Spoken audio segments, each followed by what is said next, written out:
Assalamualaikum Pak Oto. Waalaikumsalam Teman-teman warahmatullahi sekalian. wabarakatuh. Hari ini saya bertemu dengan Pak Oto Nur Abdullah atau namanya Pak Oto Samsudin Ishak. Nanti kita tanya ke beliau sebelum kita mulai diskusi mengapa nama itu menjadi nama top atau nama yang paling terkenal. Baik, sebelumnya mendapatkan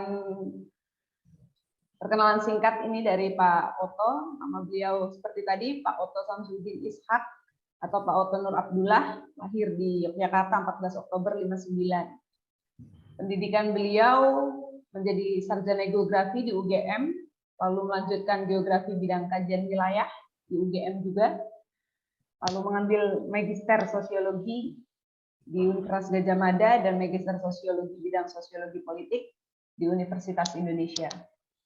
Beliau memang concern dalam bidang HAM dan sosiologi budaya.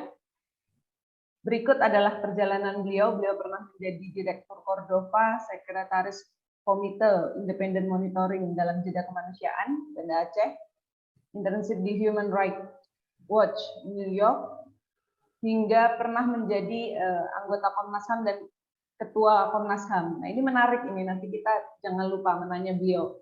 Beliau ini menjadi Ketua Komnas HAM RI tersingkat ya Pak. Nanti kita boleh tanya mengapa bisa menjadi Ketua Komnas tersingkat. Hingga beliau sekarang akhirnya menjadi akademisi di Universitas Syiah Kuala dan menjadi Ketua Pusat Riset Perdamaian dan Resolusi Konflik di Syiah Kuala. Di Banda Aceh itu universitas. Baik Pak, silakan Pak Oto mungkin ingin menceritakan mengapa nama itu Pak Oto Nur Samsudin Ishak. Oh, Pak Oto Samsudin Ishak. Iya. Pakai nama orang tua ya. Pakai nama orang tua. Jadi orang tua saya itu sebenarnya Samsudin. Ya, kakek saya itu Ishak. Jadi Samsudin bin Ishak. Ya. Jadi kalau dipanjangkan Oto Nur Abdullah Samsudin bin Ishak. Kira-kira begitu. Nah, jadi pada suatu waktu dulu orang tua saya pernah mengatakan gitu, kira-kira kalau ada anakku tidak selesai sekolah itu ya si Oto itu gitu. Mungkin agak mangkel karena kenakalan saya ya pada waktu itu. Jadi lalu dari situ saya belajar artinya membaca, kemudian belajar menulis. Ya, di situ juga saya dapat pelajaran. Kalau kita mau menulis itu tidak bisa kalau kita tidak membaca. Jadi kita harus membaca dulu, harus banyak membaca, mendengar dan menulis. Kira-kira begitu. Baru terjadi sebuah tulisan. Nah, jadi saya mulai belajar, ya kan, mulai banyak membaca. Ya. Kalau dulu dipukulin pun saya tidak membaca. Pada saat itu saya sudah mulai terpaksa membaca. Nah, jadi saya menulis di majalah-majalah mahasiswa di Jogja, di UII maupun di majalah Gadjah Mada di fakultas. Kemudian saya sudah mulai bisa menulis dengan rutin. Baru kemudian saya menulis untuk ke Jakarta, ya. Pada masa itu ada Pelita, ada bentuk media cetak Pelita, ada Kompas, ada Sinar Harapan, ya. Ada Media Indonesia, ada Tempo, ya kan, ada Kiblat, ada Panjimas, ya kan. Kebetulan masuk 1-2 udah masuk. Ketika 1-2 tulisan sudah masuk, saya mulai pakai nama Samsudin Ishak. Jadi Oto Samsudin Ishak. Nah, sejak itulah orang tua saya mulai membaca. Senang dia kan, karena tetangga bilang anakmu menulis dan seterusnya kan, senang dia. Baru dia senang kalau anaknya ini sudah seriuslah sekolah, kira-kira begitu. Nah, itu dia.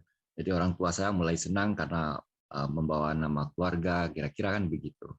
Nah, tapi di sisi lain juga waktu konflik ada untungnya gitu, ada untungnya kan. Dulu kan banyak sweeping ya, banyak sweeping. Jadi kalau dilihat KTP namanya Oto Nur Abdullah, padahal orang yang dicari itu Oto Samsudin Ishak kan kira. Jadi saya lewat sweeping itu gitu, kira-kira gitu. Jadi ada untungnya juga gitu. apakah sweeping di bandara ataupun di kampung-kampung seperti itu pada masa konflik. Kan? Nah, jadi itu ada untungnya juga rupanya. Oke. Baik, menarik ya Pak. Tadi saya mau highlight bagian kalau mau nulis nggak bisa kalau nggak baca. Kira-kira kualitas tulisan kita ditentukan juga dari kualitas membaca kita ya Pak. Ya, kualitas membaca dan kualitas bacaan. Karena gaya penulisan itu sangat dipengaruhi oleh penulis buku yang kita baca itu kan.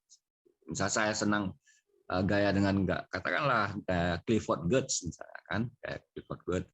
Maka kita harus baca dengan baca karya-karya Clifford Geertz, kira-kira begitu kan, penggunaan katanya, penyusunan nadanya, ya kan, main kalimat panjang, kalimat pendeknya, jadi seperti itu kira-kira.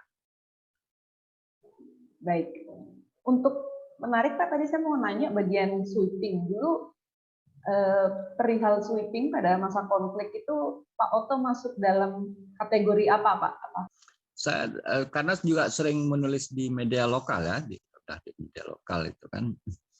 Jadi ada satu hal di dalam diri saya, artinya dulu perlakuan oleh aparat ya terhadap warga sipil itu yang kalau dikategorikan sebagai pelanggaran HAM itu kan sebagai pelanggaran HAM, saya tidak suka gitu, tidak senang, harga diri saya merasa dilecehkan sebagai orang Aceh, ya kan. Saya ingin memberikan perlindungan, ya kan, kepada masyarakat dan seterusnya. Kalau dilakukan terhadap pihak GAM tidak ada masalah karena pihak GAM sudah mereka berniat berjuang dan dengan senjata ya. Jadi tidak ada masalah. Tapi terhadap warga itu selalu menjadi masalah bagi saya. Artinya sensitivitas kemanusiaan saya, sensitivitas keaktifan saya itu tersentuh lah kira-kira gitu. Nah, oleh karena itu saya menulis juga masalah-masalah itu, ya kan. Nah, di dalam jadi dulu hampir setiap minggu saya menulis setiap minggu. Jadi sambil kegiatan lapangan pemantauan hak asasi manusia, ya sambil menulis, ya kan, melihat kenyataan. Makanya saya katakan tadi, kalau kita mau menulis itu harus membaca dan banyak melihat dan banyak mendengar. Kira-kira begitu. Baik, jadi kalau kata orang Batak itu makuling budar Pak, atau sensitivitas kita sebagai masyarakat adat juga ya, background adat kita, jadi darah kita berbunyi lah setiap ada yang menyentuh sensitivitas kita seperti itu. Baik Pak, terkait perdamaian Pak, kalau saya tidak salah Aceh ini sudah 2 kali ya Pak mengalami perdamaian. Yang pertama itu pada Ikrar Lanteh ini tahun Lanteh tahun 1957 ya Pak. Lanteh itu sekarang di daerah Aceh Besar, itu dekat-dekat Banda Aceh ya Pak ya. Itu bagaimana Pak? Apakah ada sejenis pola yang sama atau misalkan tuntutannya dengan tuntutan GAM pasca Ikrar Lanteh seperti itu? Itu berbeda ya, berbeda fase terjadinya, ya kan, berbeda waktunya, berbeda juga metodenya. Dan kalau kita dalam perspektif resolusi konflik itu sebenarnya bukan proses perdamaian dalam artian para pihak duduk bersama untuk mencari titik temu, ya kan, kemudian muncul kesepakatan dan seterusnya. Pada waktu itu, pada masa DITI itu, ya kan, masa DITI itu elitnya yang berbicara, oke, dan seterusnya, ya kan, lalu terjadi mobilisasi, ya, terjadi mobilisasi sepihak sebenarnya, jadi terjadi mobilisasi terhadap orang Aceh, ya, untuk melakukan pernyataan sikap lah, ya, pernyataan sikap bahwa mereka setia kepada NKRI. Nah, di sisi lain ada konsesi politiknya. Konsesi politiknya misalnya Aceh itu istimewa dalam hal adat, ya kan, agama, adat dan pendidikan. Nah, seperti itulah yang disebut keistimewaan, ya. Kalau dalam konteks sekarang itu bukan otsus, itu keistimewaan, beda dengan otsus, ya kan. Nah, tapi kalau perdamaian yang terjadi sekarang, ya kalau katakanlah kita ambil MOU Helsinki, itu kan duduk secara politik diputuskan, para pihak ada mediatornya, bahkan pihak ketiga yang bukan bagian dari Republik maupun bukan bagian dari Aceh, gitu kan. Nah, jadi ya sangat katakanlah independen, ya kan. Kemudian juga membicarakan tentang masa depan dan seterusnya selain konsensi-konsensi untuk masa sekarang. Ada pola yang berbeda ya Pak, pada saat itu juga tahun 57 mungkin gerakan yang terjadi di banyak daerah ya di DKI gitu ya Pak.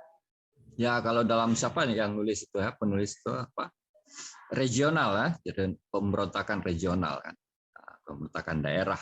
Dan rata-rata tuntutannya itu adalah desentralisasi sebenarnya. Nah, karena memang pada periode Orde Lama, pada periode Soekarno itu semuanya harus sentralistis ya kan, semua harus sentralistis. Jadi ada tolak tarik ya, tolak tarik antara pusat dengan daerah, kira-kira begitu. Baik, kalau melihat dari tipe perdamaian yang diklasifikasikan oleh Galtung ya Pak, ada negatif peace dan ada positif peace. Gitu. Kalau negatif peace, saya rasa sudah tidak ada ya Pak di Aceh sendiri ya Pak, seperti operasi militer, lalu pembunuhan dan sebagainya. Jadi kita tinggal menuju pada positif peace, bagaimana pembangunan di Aceh, bagaimana meningkatkan prosperity, kesejahteraan bagi masyarakat Aceh seperti itu. Lalu setelah 16 tahun perdamaian, Pak, 16 tahun perdamaian ini kan waktu yang panjang ya Pak dalam konteks perdamaian ya. Dan bahkan menjadi role model bagi beberapa tempat seperti itu. Aceh sering dipandang sebagai role model penyelesaian konflik.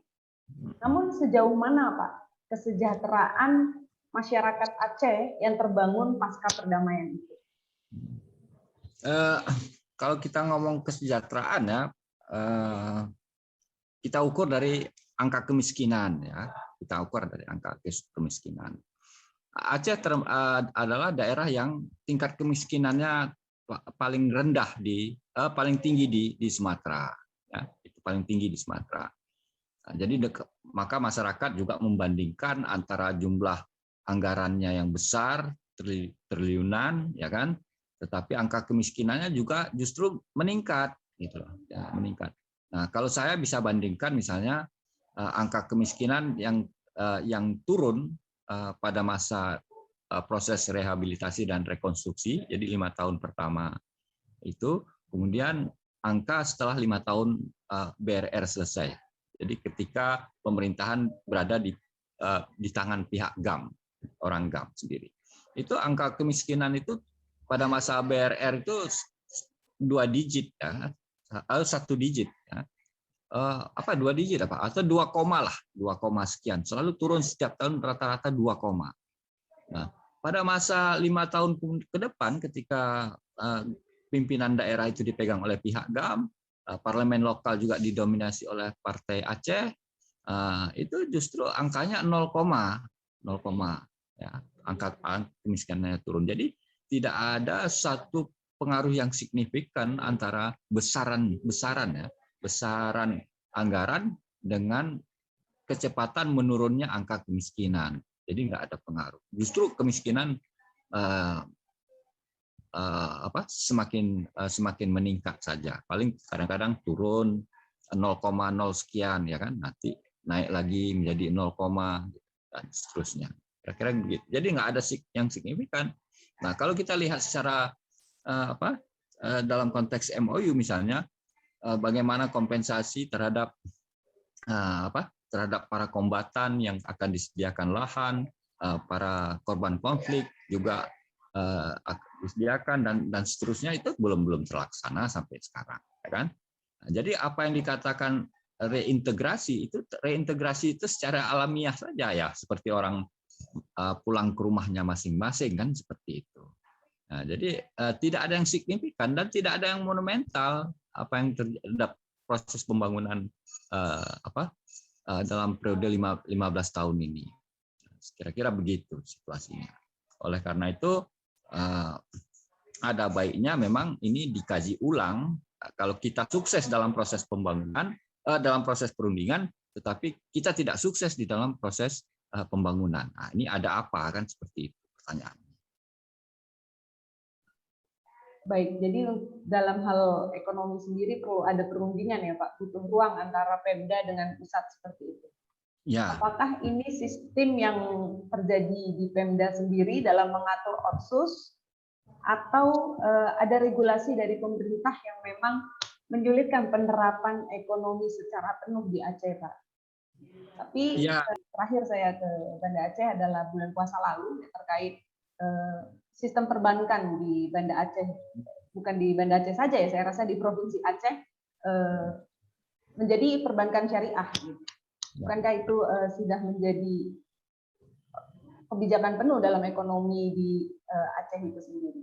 Seperti apa? Ya, tahun ini Aceh menjadi bank syariah semua, bank konvensional tidak ada lagi. Itu saya kira satu perbedaan dari masa lalu juga, ya kan? Setelah pemberlakuan syariat, lalu sekarang ekonominya juga syariah, ya kan? Nah, itu bisa jadi role model juga, menjadi contoh juga, ya kan, terhadap negara-negara lain bagaimana menerapkan syariah dalam konteks dalam konteks negara yang sekuler, katakanlah kira-kira begitu kan. Menarik juga untuk dipelajari karena sekarang juga ada keluhan-keluhan, ya kan, ada keluhan-keluhan bagaimana transaksinya gitu kan. Karena jangan-jangan justru dengan sistem perbankan syariah Aceh itu justru menjadi eksklusif kembali gitu loh, eksklusif. Nah, itu bisa begitu, padahal itu bukan karakter orang Aceh yang eksklusif, tapi dia harus selalu inklusif ya terhadap fenomena di luar ya. Oleh karena itu kan Aceh ini kan paling ujung ya, paling ujung penerima berbagai etnis ya kan, yang kemudian baru ke Jakarta dan seterusnya ya kan, menerima kemajuan dari luar, menerima agama Islam juga pertama dan seterusnya. Artinya dia sangat terbuka dan bisa menerima itu semua yang terjadi. Nah, kira-kira itu ya. Apa tadi yang pertanyaan sebelum syariah? Ya, sebelum syariah saya bertanya, apakah itu regulasi ekonomi yang ada di DPRA sendiri atau dari pusat, ada ketentuan atau hal-hal yang mempersulit pengembangan? Ya, ada yang berkaitan dengan ketentuan pusat dalam hal pengalihan ya. Pengalihan misalnya pengalihan pengelolaan blok minyak ya, blok minyak. Pertama, apakah itu blok baru atau blok lama ya? Blok lama artinya yang sisa ya. Yang sisa dari eksploitasi atau eksplorasi di masa lalu. Misalnya masalah pengelolaan sisa gas ya kan, pengelolaan sisa minyak. Itu bagaimana itu dialihkan menjadi perusahaan lokal atau perusahaan di Aceh atau BUMD Aceh kan kira-kira gitu. Nah, itu ada masalah peraturan dan sebagainya. Tetapi secara keseluruhan, secara manajemen pemerintahan, ya kan, secara keseluruhan manajemen pemerintahan itu juga masalahnya justru di Aceh sendiri, ya kan. Artinya ini kita lihat bahwa kalau dulu ya sering kita bedakan antara Aceh dengan Timur Timur, apa bedanya? Ya. Para pejuang di Timur Timur dulu adalah mantan politisi, artinya mereka pernah menjadi anggota partai politik. Nah, artinya apa? Mereka pernah terlibat dalam pengelolaan negara, sebuah pemerintahan. Ya, itu dia. Tetapi para pejuang di Aceh ini tidak punya pengalaman partai politik. Sama sekali tidak ada. Ya kan? Malik tidak pernah punya pengalaman partai politik. Ya kan? Zaini tidak pernah pengalaman partai politik. Irwandi dulu tidak pernah partai politik. Ya kan? Semuanya tidak pernah mengelola negara lah kira-kira, mengelola pemerintahan kira-kira begitu. Itu bedanya.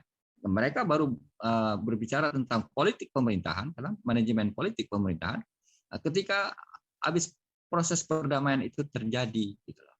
Nah, jadi tidak ada pengalaman ini, saya kira sangat berpengaruh terhadap proses jalannya pemerintahan di Aceh.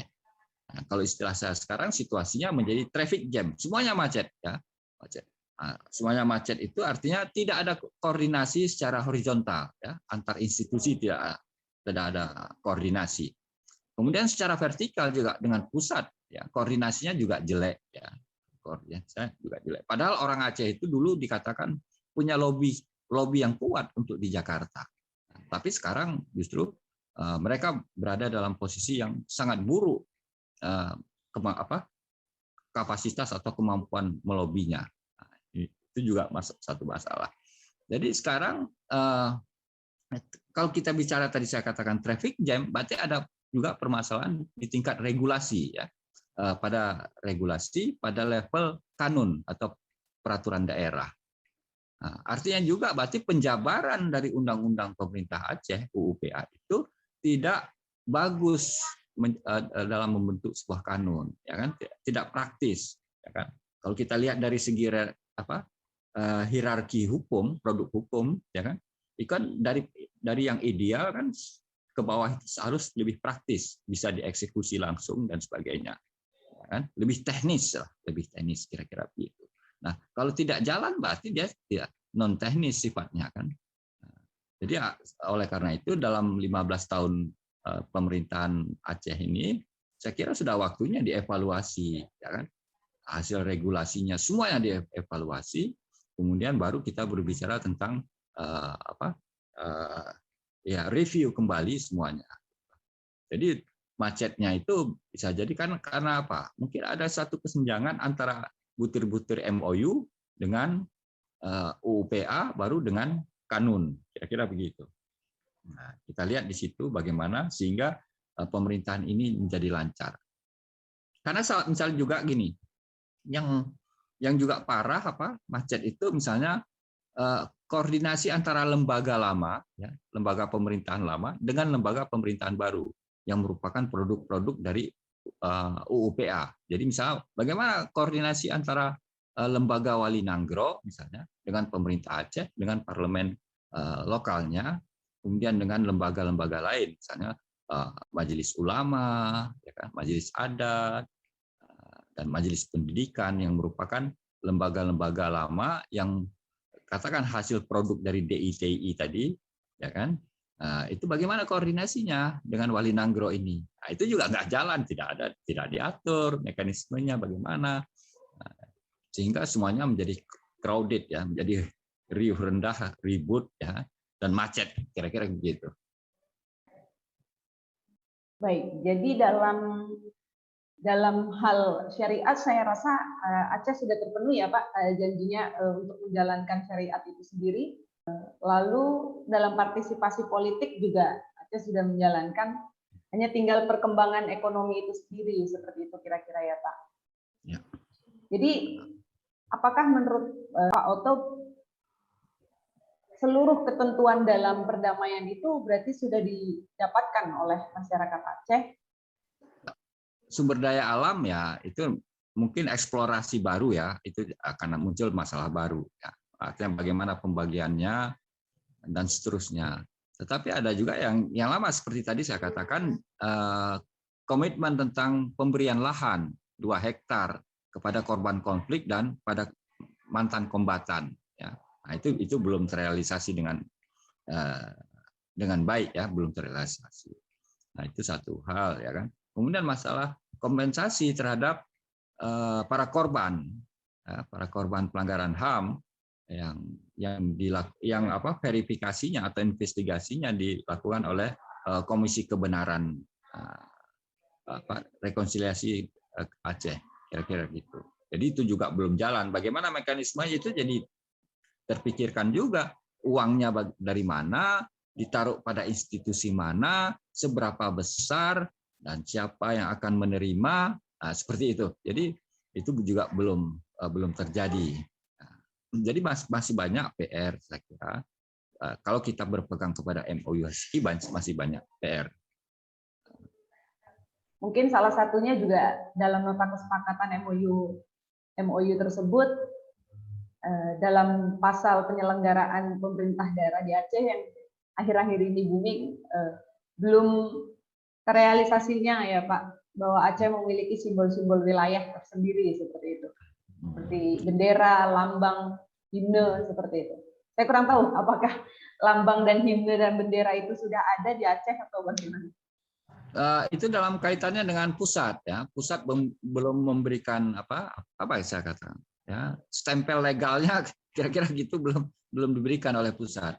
Nah, itu juga masalah sebenarnya, bukan itu kelegalannya itu di pusat ya, di Jakarta. Tetapi juga di Aceh sendiri itu juga masalah juga ya kan. Misalnya himnenya kok bahasa Aceh gitu loh. Ya kan?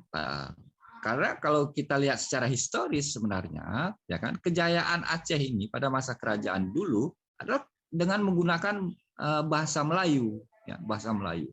Semua kitab-kitab agama, ya, kitab-kitab akademi lah kalau kita istilahkan sekarang, buku-buku akademinya itu karyanya dalam bahasa Melayu, bukan bahasa Aceh. Bahasa Aceh itu hanya bahasa di pasar seperti itu. Ya. Nah, tetapi oleh karena itu orang yang pakai bahasa Gayo kan tidak setuju kalau himnenya bahasa Aceh, ya kan? Nah, padahal di Aceh ini kan masyarakatnya majemuk ya, seperti miniatur Indonesia juga Aceh ini sebenarnya, masyarakatnya majemuk, bahasanya banyak, ya kan? Nah, cuman ada titik temunya di dalam bahasa Melayu, kira-kira begitu. Nah, kemudian bendera juga masalah, kenapa benderanya begitu? Jadi di dalam domestik Aceh itu sendiri secara politik, keputusan politik itu masih dipertanyakan juga, gitu loh. Sementara pemerintah Aceh terhadap Jakarta juga mempertanyakan juga kenapa belum disahkan, kira-kira begitu. Baik, kita sudah mendengar ya dari aspek ekonomi, lalu sosial budaya, lalu penerapan syariah di Aceh. Kira-kira Pak, setelah 16 tahun ini kita merefleksikan, kita harus mengevaluasi terkait hal-hal yang sudah diimplementasikan di Aceh tentunya. Jadi strategi apa saja Pak yang tepat untuk tata kelola pemerintahan Aceh dengan berbagai persoalan yang ada? Baik dalam pandangan resolusi konflik secara umum maupun dengan pandangan budaya tersendiri. Mungkin Aceh adalah background-nya budaya yang inklusif, bukan eksklusif, dan lain sebagainya. Habis MOU Helsinki, bahkan sebelum MOU Helsinki, ya, itu setelah perundingan, ya, setelah mencapai komitmen, setelah mencapai MOU, ada pertemuan-pertemuan lanjutan, ya, pertemuan-pertemuan lanjutan untuk merespon situasi di lapangan. Nah, pertemuan lanjutan ini terjadi antar para pihak, ya, Aceh dan Jakarta, kira-kira begitu. Ya. Nah, jadi kalau kita adopsi metode itu, model itu bisa. Jadi secara berkala selalu ada pertemuan, ya, secara pertemuan antara Aceh dengan Jakarta di dalam merespon situasi di Aceh dan situasi di Jakarta sendiri. Karena yang berubah bukan Aceh aja, Jakarta juga berubah. Artinya rezimnya di Jakarta juga berubah, di Aceh rezimnya juga berubah, ya kan? Anggarannya di Jakarta juga berubah, di Aceh juga berubah, ya kan? Partai politik yang dominan juga berubah. Jadi semuanya berubah. Oleh karena itu harus ada satu media, satu forum di mana mereka bisa berdialog secara terbuka, ya, dengan baik, mengatur semua apa yang terjadi di Aceh, untuk merespon apa yang terjadi. Dulu 2 peluru meledak di Aceh, mereka duduk kok, ya kan?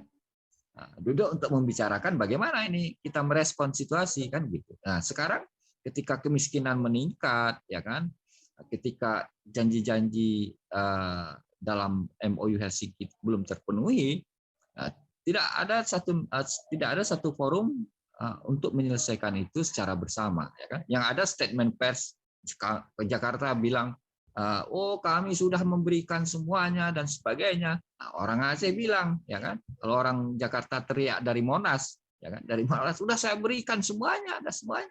Nah, orang Aceh teriak dari Baitur Rahman, kan, dari Masjid Baitur Rahman, belum, kalian nipu. Kira-kira begitu ya situasinya. Jadi tidak ada harmoni antara pusat dan daerah. Itu juga satu masalah.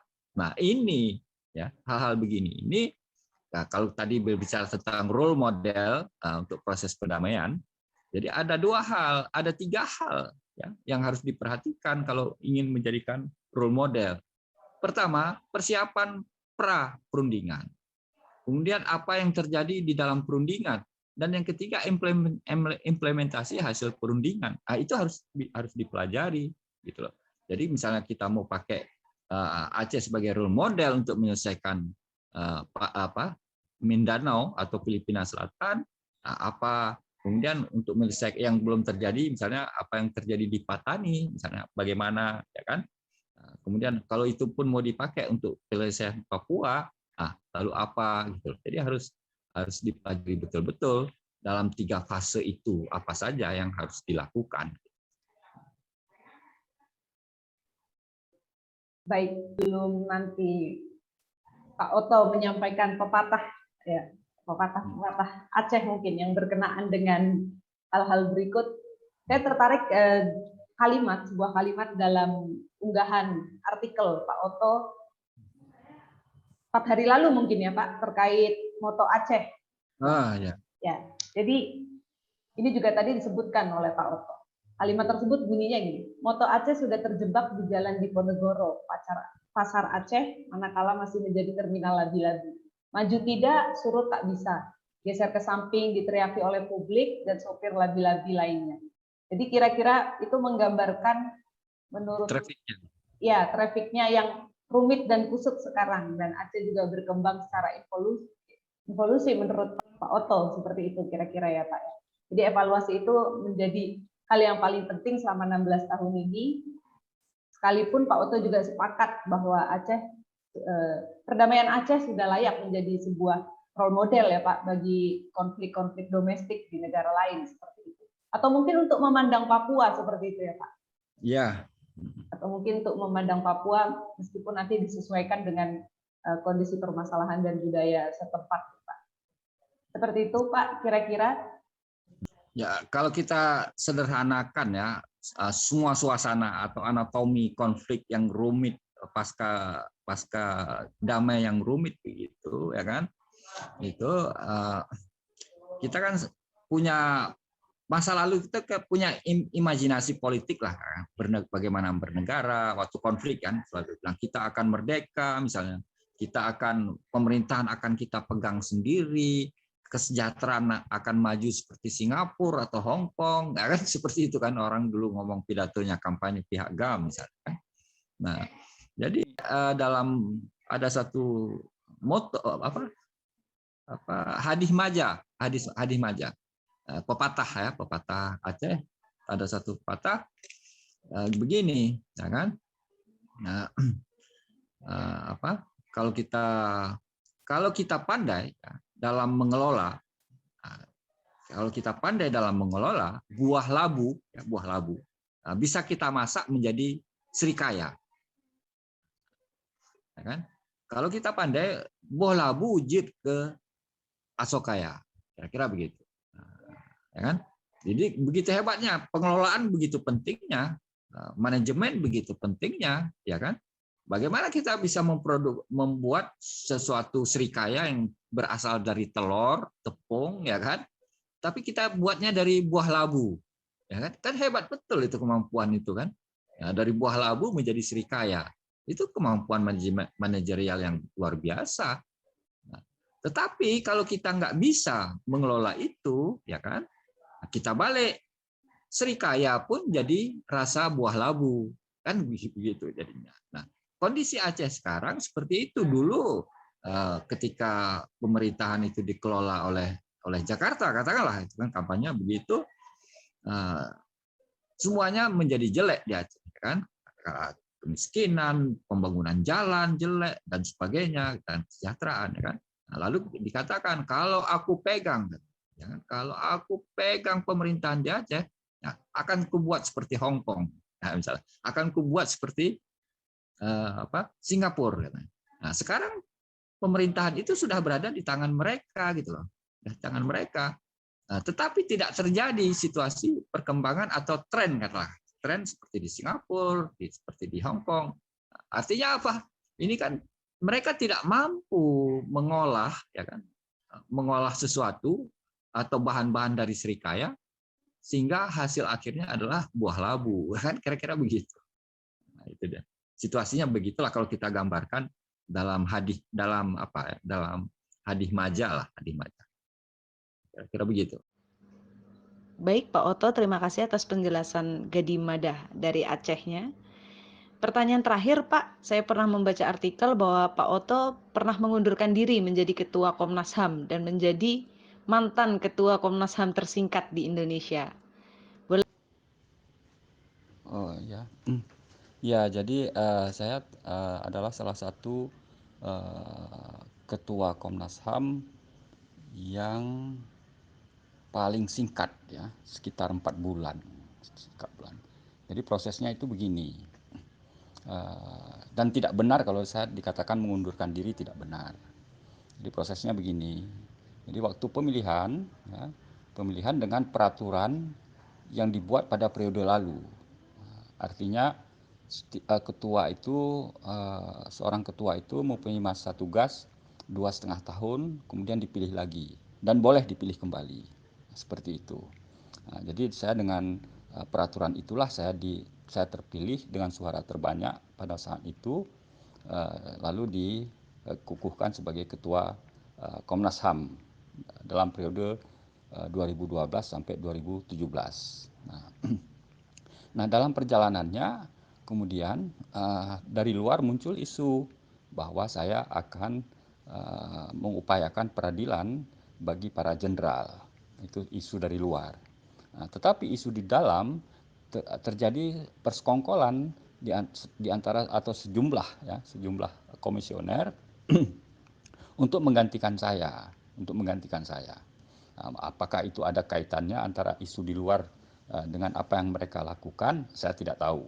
Nah, lalu bagaimana caranya mereka membuat skenario?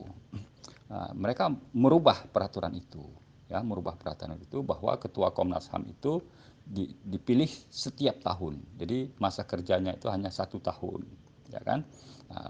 Jadi melalui pleno, ya, dengan suara terbanyak, peraturan itu diberlakukan. Lalu diberlakukannya yang celakanya lagi, ya, diberlakukan surut gitu loh. Seharusnya tidak berlaku surut. Mana ada peraturan berlaku surut? Seharusnya tunggulah saya selesai 2,5 tahun baru diberlakukan peraturan itu. Nah, tetapi begitulah ya politicking di antara komisioner periode itu, ya. Lalu terjadilah keributan, bargaining, negosiasi, rapat, buka pleno, ya kan, 1 hari sampai tengah malam masih ada pleno seperti itu. Nah, jadi pada malam terakhir, dikatakan, kalau tidak salah pada saat itu Nurholis yang berbicara. Nah, Pak Oto, ya kan, kalau bersedia mundur, bersedia dipilih kembali, bukan mundur, bersedia dipilih kembali, maka akan kami pilih kembali secara aklamasi gitu. Nah, saya tolak itu dengan alasan saya belum harus konsultasi dengan keluarga dulu, ya kan, dan sebagainya. Lalu besok pagi duduk lagi dan saya katakan saya tidak bersedia dipilih kembali. Saya bilang gitu. Saya tidak bersedia dipilih kembali. Saya tetap bersikukuh pada peraturan yang berlaku pada saat saya dipilih, seperti itu. Nah, lalu pleno itu memutuskan bahwa saya diturunkanlah kasarnya gitu, sehingga mereka ternyata tidak siap untuk siapa yang akan menjadi ketua. Terjadilah keributan di antara mereka sendiri, seperti itu, ya. Nah, kenapa saya tidak ngotot atau meminta bantuan kawan-kawan dan sebagainya, membicarakan hal ini dan seterusnya? Karena saya pikir saya akan fokus untuk Aceh aja, ya kan, untuk Aceh. Lalu setelah saya tidak jadi ketua pada saat itu, saya fokus ke Aceh. Nah, saya mengusulkan pro justisia untuk 5 kasus, ya, di Aceh, ya, yang saya pilih sebagai kasus-kasus tipe ideal lah, kalau dalam sosiologi itu tipe ideal, 5 tipe ideal kasus di Aceh, yang itu menjadi role model untuk kasus-kasus yang sejenis, ya kan. Kemudian saya konsentrasi di situ, yang sampai saat ini kasus itu belum selesai, baru 3 kasus atau 4 kasus selesai di berkas dan dikirim ke Kejaksaan Agung. Lalu kemudian saya seperti biasa menjadi komisioner biasa, ya kan. Saya terlibat di dalam penelitian, saya terlibat di dalam pemantauan, saya terlibat di dalam mediasi, ya kan, begitu. Lalu juga saya diminta oleh para staf, sejumlah staf untuk mendampingi unit pengaduan. Lalu kami bersama-sama membentuk unit pengaduan itu sebagai ujung tombak Komnas HAM dalam memberikan pelayanan publik. Ya, alhamdulillah mereka sukses, muncul ide-ide baru, kemudian ide-ide itu bisa diprogramkan dan bisa dijalankan, dan anggarannya bisa mencapai 98% terserap dengan baik. Nah, jadi itu merupakan ujung tombak Komnas HAM dalam memberikan pelayanan publik. Nah, jadi saya sebenarnya tidak pernah mundur dan tidak pernah menyatakan diri mundur, seperti itu. Tetapi isu di luar dikatakan saya mengundurkan diri. Nah, itu sebenarnya tidak betul ya, karena saya tidak pernah tidak pernah mengajukan surat pengunduran diri dan tidak pernah mengatakan saya mengundurkan diri. Bahkan saya membuat dissenting opinion terhadap keputusan pleno yang menerima peraturan 1 tahun sekali dipilih ketua dan berlaku surut gitu, dan berlaku surut. Nah, itu saya tolak semuanya itu. Nah, saya tolak. Kira-kira begitu. Terima kasih Mbak. Baik, terima kasih Pak Oto atas waktunya. Terima kasih atas penjelasannya yang sangat komprehensif ya Pak. Semoga Pak Oto nggak kapok-kapok ya Pak. Mungkin suatu saat kita bisa adakan diskusi lagi mungkin dengan yang lainnya atau dengan Prof. Cahyo, mungkin kita bahas bagaimana memandang Papua dari Aceh seperti itu. Ya Pak, ada salam juga dari Prof. Cahyo kemarin, kebetulan Prof. Cahyo juga baru diskusi dengan saya beberapa waktu lalu. Ya, Waalaikumsalam. Ya, terima kasih banyak Pak Oto. Terima kasih banyak. Ya, assalamualaikum Pak. Waalaikumsalam warahmatullahi wabarakatuh.